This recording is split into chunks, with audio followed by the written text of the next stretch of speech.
Hello and welcome to the geopolitics UPSC. Recently Bharat के defence ministry ने ये announce किया है कि रक्षा मंत्रालय अपने सभी कंप्यूटर से विंडोज ऑपरेटिंग सिस्टम को डिच करने जा रही है, छोड़ने जा रही है और उसके स्थान पर स्वदेशी तौर पर बनाए गए माया ऑपरेटिंग सिस्टम को लाया जाएगा। यह भारत के तीनों सेनाओं आर्मी, नेवी और एयरफोर्स में विंडोज ऑपरेटिंग सिस्टम को रिप्लेस करेगा। और इन सब को करने के पीछे कारण यह है कि विंडोज ऑपरेटिंग सिस्टम मालवेयर और हैकिंग के लिए बहुत ही वल्नरेबल होते हैं। और तो और यह एक विदेशी ऑपरेटिंग सिस्टम है, यानी यह एक अमेरिकन कंपनी माइक्रोसॉफ्ट द्वारा बनाया गया ऑपरेटिंग सिस्टम है। तो एक तरीके से हम इस तरीके के ऑपरेटिंग सिस्टम के लिए हम दूसरे देशों पर, खास तौर से अमेरिका पर डिपेंडेंट रहते थे। लेकिन अब जो ये माया ऑपरेटिंग सिस्टम बनाया गया है, ये पूरी तरीके से स्वदेशी है और साथ ही साथ इसको बहुत ही जबरदस्त सिक्योरिटी फीचर्स के साथ लाया गया है।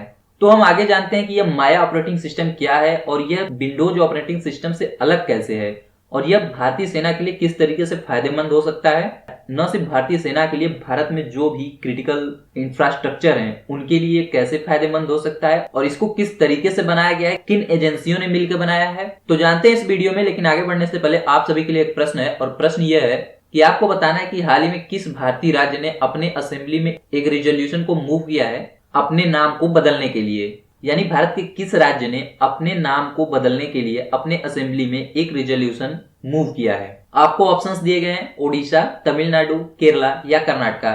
इनमें से किस राज्य ने ये रिजोल्यूशन मूव किया है? आप अपने उत्तर को कमेंट बॉक्स में दीजिएगा। इस प्रश्न का उत्तर मैं वीडियो के अंत में दूंगा। ऑल राइट, तो माया ऑपरेटिंग सिस्टम एक लिनक्स बेस्ड ऑपरेटिंग सिस्टम है, जो कि आप सबको पता है कि लिनक्स एक ओपन सोर्स सॉफ्टवेयर है जिस पर अलग से काम करके उसे किसी भी सांचे में ढाला जा सकता है। यानी लिनक्स के सोर्सेज का यूज करके खुद का ऑपरेटिंग सिस्टम बनाया जा सकता है। तो यही किया गया है भारत के द्वारा। लिनक्स का यूज करके भारत ने खुद का उसमें बहुत सारे मॉडिफिकेशन करके एक अपना ऑपरेटिंग सिस्टम बनाया है जिसका नाम रखा गया है माया ऑपरेटिंग सिस्टम। और डिफेंस मिनिस्ट्री ने इसको DRDO, centre for development of advance computing यानी सीडेक और नेशनल इंफॉर्मेटिक्स सेंटर यानी एनआईसी के साथ मिल करके इसको बनाया है। और ये बताया जा रहा है कि इसको लगभग 6 महीने के अंदर ही तैयार कर लिया गया है। और आप सबको पता है कि विंडोज एक वर्ल्ड वाइड यूज किए जाने वाला ऑपरेटिंग सिस्टम है और इसका सबसे बड़ा कारण यह है कि ये बहुत ही सिंपल होता है, यूजर फ्रेंडली होता है, बहुत ही जल्दी इसको अडॉप्ट कर लिया जाता है। लेकिन कई बार विंडोज के अलावा ऐसे ऑपरेटिंग सिस्टम में इस तरीके के फीचर्स देखने को नहीं मिलते हैं। लेकिन ये जो माया ऑपरेटिंग सिस्टम रक्षा मंत्रालय द्वारा बनाया गया है, यह बहुत ही खास है और ये पूरी तरीके से विंडोज की तरह ही है। विंडोज की तरह ही इसके पूरे इंटरफेस हैं, इसके पूरे फंक्शन है और यह इजी टू यूज है, यूजर फ्रेंडली है। यानी आपको इसको चलाने के लिए किसी स्पेसिफिक ट्रेनिंग की आवश्यकता नहीं होगी, आराम से आप इसको ऑपरेट कर सकते हैं। पूरी तरीके से ये विंडोज की तरह ही फंक्शन करेगा। लेकिन आप सबको, जैसा मैंने पहले ही बताया, कि विंडोज ऑपरेटिंग सिस्टम मालवेयर्स के लिए और वायरसेस के लिए और हैकर्स के लिए बहुत ही वल्नरेबल होता है। लेकिन इस माया ऑपरेटिंग सिस्टम में ऐसा कुछ भी नहीं है। इसमें एक अलग से एंटी मालवेयर अलग से लेयर जोड़ा गया है, एक अलग से फायरवॉल जोड़ा गया है, ताकि जब भी इसमें कुछ तरीके की इस तरह की एक्टिविटी हो वो तुरंत ही इसको ब्लॉक कर दे। एक तरीके से यह एंटीवायरस सॉफ्टवेयर है जिसका नाम दिया गया है चक्रव्यूह। और यह चक्रव्यूह हैकर्स को, मालवेयर्स को और वायरसेस को पहले ही इस सिस्टम में आने से ब्लॉक कर देगा और इस तरीके से यह सेंसिटिव डेटा के चोरी को बचाएगा। तो ध्यान रखिएगा, इसका नाम है चक्रव्यूह। नाम बहुत खास है। यह पहले से ही माया ऑपरेटिंग सिस्टम में इनबिल्ट फीचर के साथ आएगा।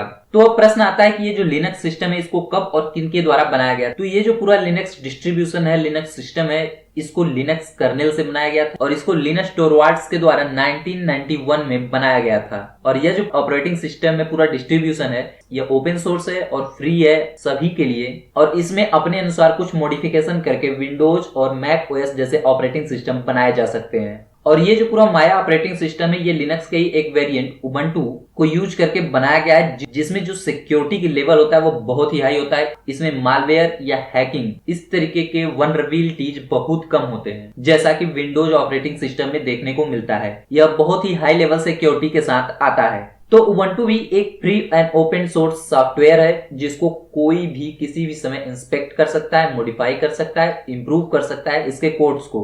और इस तरीके से इसमें बहुत सारे यूजर्स के द्वारा इसमें डेवलपमेंट किया जाता है, इसकी सिक्योरिटी को इंप्रूव किया जाता है, इसके परफॉर्मेंस को बढ़ाया जाता है, इसको यूजर फ्रेंडली बनाया जाता है। और इसके साथ ही उबंटू भी अपने साथ एक बिल्ट इन फायरवॉल यानी एक एंटीवायरस सिस्टम रखता है, जो कि स्ट्रिक्ट यूजर परमिशन सिस्टम को यूज करता है और रेगुलर सिक्योरिटी अपडेट्स के साथ इसको, इस पूरे ऑपरेटिंग सिस्टम को, इसे मालवेयर या हैकर्स से प्रोटेक्ट करके रखता है। तो अब देखिए भारत को खुद को अपने एक ऑपरेटिंग सिस्टम को बनाने की आवश्यकता कब और क्यों पड़ी, क्योंकि आप सबको पता है कि अब तक भारत ने अपना खुद का कोई ऑपरेटिंग सिस्टम डेवलप नहीं किया था, चाहे मोबाइल फोन की बात किया जाए या लैपटॉप या कंप्यूटर्स की बात किया जाए। और इसकी वजह से होता क्या था कि हमें इन सब ऑपरेटिंग सिस्टम के लिए दूसरे देशों पर डिपेंडेंट रहना पड़ता था, उनके ऑपरेटिंग सिस्टम को यूज करना पड़ता था। और चूंकि वो विदेशी ऑपरेटिंग सिस्टम है तो उनके हम ऑपरेटिंग सिस्टम में मॉडिफिकेशन नहीं कर सकते हैं, और इसके अलावा उनके सिस्टम में बहुत सारी खामियां होती थी जिसको हमें फेस करना पड़ता था। लेकिन पिछले कुछ सालों से देखा जा रहा है कि भारत में खुद का ऑपरेटिंग सिस्टम डेवलप करने का एक मैकेनिज्म विकसित हुआ है, और बहुत सारी भारतीय कंपनियां मोबाइल, लैपटॉप या कंप्यूटर्स के लिए खुद का ऑपरेटिंग सिस्टम यानी इंडिजिनियसली बिल्ड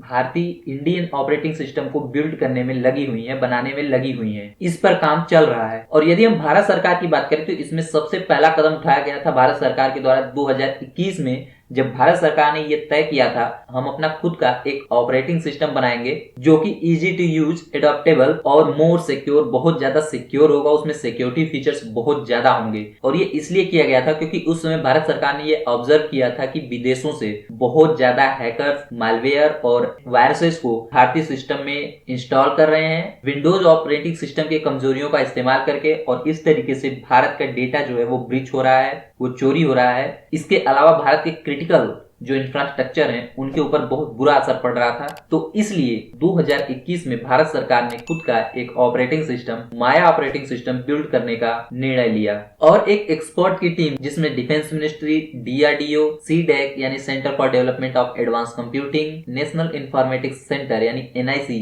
के सभी एक्सपर्ट्स साथ आते हैं और इस पूरे माया ऑपरेटिंग सिस्टम को 6 महीने में बना के तैयार कर देते हैं। और इसके बाद इस सॉफ्टवेयर को तैयार करने के बाद इसको बहुत सारे भारतीय सॉफ्टवेयर कंपनीज, एकेडमिक इंस्टीट्यूशंस को इसको टेस्ट करने के लिए भी भेजा गया था, ताकि इसको पूरी तरीके से टेस्ट किया जा सके और इसमें कमियों को बताया जा सके, ताकि उसको फिर से इंप्रूव किया जा सके। और इस तरीके से वेरियस टेस्ट को परफॉर्म करने के बाद यह अब माया ऑपरेटिंग सिस्टम यूज करने के लिए पूरी तरीके से रेडी हो चुका है। और यह बताया जा रहा है कि इंडियन नेवी ने इसको पहले ही क्लियरेंस दे दी है। इसके अलावा आर्मी और एयरफोर्स इसको इवेल्युएट कर रही है, इसको पता लगा रही है कि ये किस तरीके से भारत की सेना के लिए फायदेमंद हो सकता है और ये किस तरीके से विंडोज को रिप्लेस कर सकता है। तो जैसे ये इंक्वायरी आर्मी और एयरफोर्स के द्वारा हो जाती है, तैसे ही वो भी इसको ऑपरेट करने लग जाएंगे, अपने पूरे सिस्टम से विंडोज ऑपरेटिंग सिस्टम को हटा देंगे और इसी माया ऑपरेटिंग सिस्टम का यूज करेंगे। तो प्रश्न आता है कि कब से यह पूरा माया ऑपरेटिंग सिस्टम भारत के डिफेंस मिनिस्ट्री में और तीनों सेनाओं में इस्तेमाल के लिए लाया जा सकता है। तो यह बताया जा रहा है कि 15 अगस्त से पहले साउथ ब्लॉक में यानी डिफेंस मिनिस्ट्री में इसको इंस्टॉल कर दिया जाएगा। और इसके अलावा इस पूरे सिस्टम को इस साल के अंत तक सभी तीनों सेनाओं में जहां जहां भी विंडोज ऑपरेटिंग सिस्टम का यूज किया जा रहा है उसके स्थान पर इसको रिप्लेस करके इस ऑपरेटिंग सिस्टम को इंस्टॉल कर दिया जाएगा। तो अब प्रश्न आता है कि हम माया ऑपरेटिंग सिस्टम को ही क्यों यूज कर रहे हैं, विंडोज ऑपरेटिंग सिस्टम में ही उसमें कुछ बदलाव कर उसकी सिक्योरिटी को और ज्यादा मजबूत करके हम उसको यूज क्यों नहीं कर रहे हैं। तो देखिए, एक तो जो विंडोज ऑपरेटिंग सिस्टम है वो एक फॉरेन कंपनी द्वारा ओन किया जाता है जिसका नाम है माइक्रोसॉफ्ट, और वो एक अमेरिका कंपनी है। तो इस तरीके से हम अमेरिका के ऊपर डिपेंडेंट हैं अपने ऑपरेटिंग सिस्टम के लिए। और दूसरा सबसे बड़ा कारण यह है कि इन सब ऑपरेटिंग सिस्टम में इतनी ज्यादा कमियां हैं, इतनी ज्यादा सिक्योरिटी लैक्स है कि इसमें समय समय पर मालवेयर और साइबर अटैक्स के हमले होते रहते हैं। और ये सब इसलिए किया जा रहा है क्योंकि साल 2019 में कुडनकुलम न्यूक्लियर पावर प्लांट में बहुत बड़े साइबर अटैक्स हुए थे, बहुत बड़े हमले हुए थे और उसको डेटा को चोरी किया गया था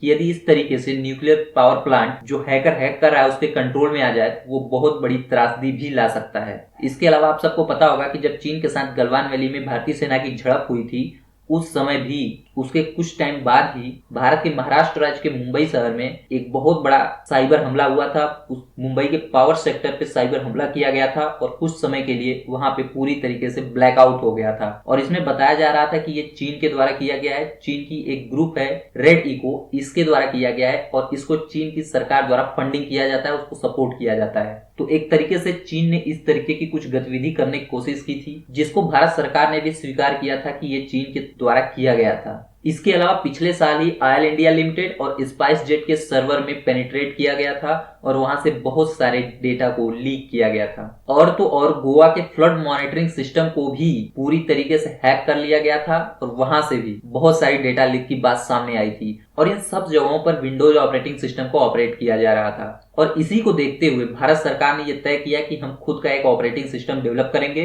वो भी हाई लेवल की सिक्योरिटी के साथ, ताकि हैकर्स या मालवेयर किसी भी तरीके की एक्टिविटी ये ऑपरेटिंग सिस्टम रोक पाए और भारत के इन क्रिटिकल इंफ्रास्ट्रक्चर को सुरक्षा प्रोवाइड कर पाए। तो फिलहाल ये जो माया ऑपरेटिंग सिस्टम लाया जा रहा है, ये डिफेंस मिनिस्ट्री के लिए लाया जा रहा है, भारत की तीनों सेनाओं के लिए लाया जा रहा है। लेकिन इसको धीरे धीरे आगे बढ़ाते हुए भारत के जो क्रिटिकल इंफ्रास्ट्रक्चर्स हैं वहां पर इसको लाया जाएगा और वहां से विंडोज या अन्य ऑपरेटिंग सिस्टम्स को रिप्लेस कर दिया जाएगा।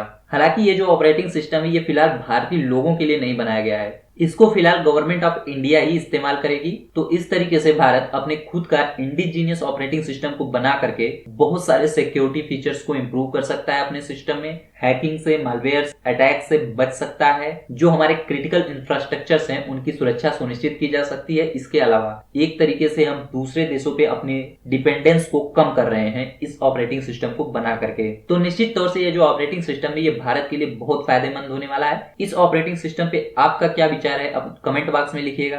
अब आते हैं अपने प्रश्न के ऊपर, और प्रश्न ये था कि भारत के किस राज्य ने अपने असेंबली में अपने नाम को चेंज करने के लिए एक रिजोल्यूशन मूव किया है? तो इसका सही उत्तर है केरला। केरला ने अपने असेंबली में, अपनी स्टेट असेंबली में अपने स्टेट के नाम को चेंज करने के लिए एक रिजोल्यूशन पास किया है। लेकिन फिलहाल अभी इस रिजोल्यूशन को सेंटर से अप्रूव होने की आवश्यकता होगी, तभी यह नाम चेंज किया जा सकता है। और केरला अपने इस नाम को बदल करके अपने पुराने नाम केरलम को वापस लाना चाहता है। तो इस वीडियो में इतना ही। जाने से पहले मैं आपसे कहना चाहूंगा, यदि आपने अभी तक हमारे चैनल को सब्सक्राइब नहीं किया है तो हमारे चैनल को सब्सक्राइब करना ना भूलिएगा। मिलेंगे एक नए वीडियो में, तब तक के लिए नमस्कार।